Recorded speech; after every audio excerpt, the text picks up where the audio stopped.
ازيكم يا رجاله؟ عاملين ايه؟ جاي لك النهارده فكره جامده. الفكره دي لو انت اشتغلت عليها صح زي ما انا بقول لك دلوقتي، انت تطلع من الفيديو ده انت عارف انت عايز تعمل ايه وهتعمله. دلوقتي هات ورقه وقلم، يلا بسرعه كده خلينا نبدا في الشغل على طول. معاك الورقه والقلم؟ عايزك الورقه اللي قدامك دي تكتب فيها كل اهدافك اللي انت عايزها في السنه كلها، تملاها كده من اولها لاخرها. اكتب اهدافك كلها كلها كلها، عايزك تملاها اهداف. تعمل جسم مثالي، تجيب درجات عاليه، تشتغل كويس، تعمل فلوس، كل الاهداف اللي في دماغك اعملها. تمام؟ خلصت؟ نيجي بقى على الخطوه الثانيه. شايف الاهداف اللي قدامك دي كلها؟ الاهداف دي كلها هصدمك واقول لك ان مش كلها بتاعتك. ازاي؟ ده انا كاتبهم بايدي.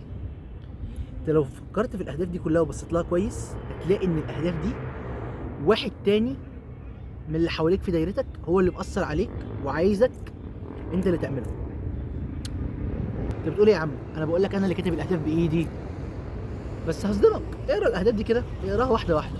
شوف الاهداف دي، هتلاقي مثلا الهدف الفلاني ابوك اللي عايزه، الهدف ده والدتك اللي عايزاه، الهدف ده والله تأثير من صحابي، الهدف ده تأثير من السوشيال ميديا. فلتر الاهداف دي كلها وحدد على الاهداف اللي انت فعلا عايزها. ان انا دي فعلا انا شايف مثلا انا شايف عمر ده الهدفين ده وده وده، هو ده اللي عمر عايزه، هو ده اللي عمر هيموت عليهم وعايزه. هو خلاص يعني مثلا عمر عايز الجيم، عايز صناعة المحتوى، عايز المذاكرة، عايز فلوس. من لستة الاهداف دي كلها في اهداف بقى بالملايين. انا عايز بس الاربع اهداف دول او الخمس اهداف دول، هاتهم.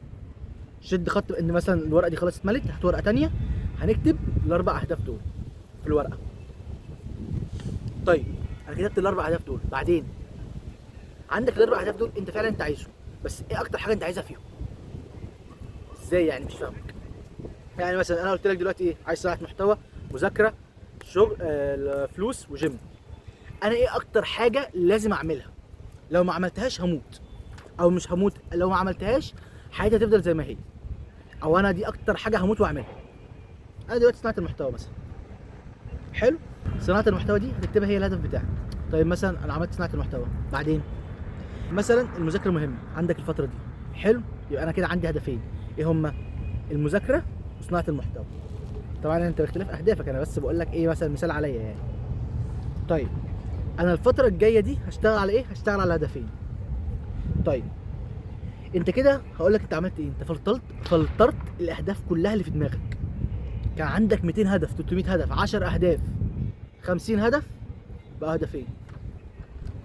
عرفت ايه الاهداف اللي انت فعلا عايزها وعايز تشتغل عليها، حددت ايه الاهداف اللي انت دلوقتي هتشتغل عليها.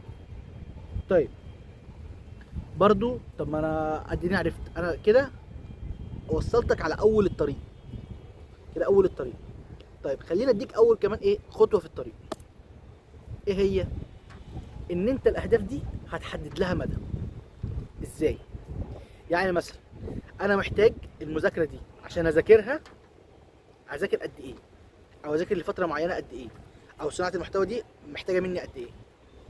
اقول لك انت شوف انت بقى. يعني انا مثلا انا مثلا محتاج ان انا الشهر الجاي ده كله مذاكره جامده، اذاكر كل يوم وبعدد ساعات معين كتير.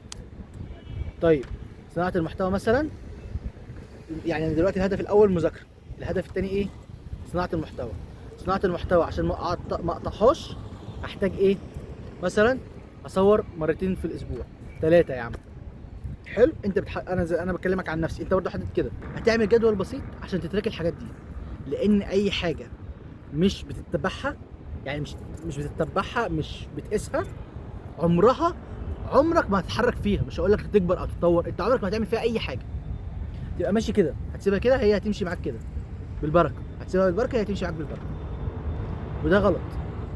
طبعا هي البركه حاجه مهمه، بس يعني انا قصدي ان انت حاجه ما بتقيسهاش انت هتبقى ماشي فيها سبهلله، مش هتعرف انت عايز ايه، مش هتعرف ماشيه ازاي، مش هتعرف تتراك انت عايز ايه. حلو كده انت ظبطت اهم هدفين في حياتك الفتره دي. مثلا نقول يا عم 3 شهور قدام، او انا مثلا في وضع انا دلوقتي انا عايز الشهر واحد بس. بعدين هرجع اغير اولويات تاني. كده مثلا انت معاك خطه مثلا لشهر او 3 شهور، تعالى بعد شهر او ال3 شهور دول وشوف انت وصلت لفين، وصدقني انت حياتك هتختلف في الهدفين دول اللي انت حددهم. ما تدخلش دلوقتي بقى اهداف تانية. طيب ليه؟ برضه دي نقطه مهمه نتكلم فيها يعني. يلا يعني حته ايه كده ليك ايه زياده. الحته اللي انا بقول لك اللي انت ما تدخلش اهداف تانية الفتره دي في المدى ده. ليه؟ انت هنا انت بتحاول تبني سيستم تمشي عليه. يعني ازاي؟ انت مش بتحاول تذاكر كل يوم، انت مش يعني انت الهدف بتاعك مش ان انت تجيب الدرجه الفلانيه او ان انت توصل للدرجه الفلانيه، انت الهدف بتاعك ان انت تبني كل يوم ان انت تذاكر بعدد ساعات معينه. الهدف بتاعك ان انت تصور مثلا 3 مرات في الاسبوع، 3 مرات مختلفه، يعني مش شرط تصور فيهم الكميه دي، فاهم؟ انا بحكي لك يعني. فهو انت بعد مثلا 3 شهور الحاجات دي بقت هابت عندك، بقت عاده، بقت انت بتعملها ودماغك ما بيبذلش فيها مجهود، فاهم؟ يعني انت خلاص دي بقت حاجه من يومك. انا يومي ما ينفعش يكمل الا بالحاجه الفلانيه، اسبوعي ما ينفعش يكمل الا انا لما اكون عامل كذا كذا كذا كذا. فانت كده فدت نفسك. طيب بعد 3 شهور بقى انت حابب تزود، براحتك، انت بقى عندك اهدافك بقى التانيه تشتغل عليها. بس المهم في الاول، اول خطوه في البدايه تكون ازاي، وبعد كده ان شاء الله الباقي سهل. واتمنى الفيديو يكون فادك اهم من انه عجبك.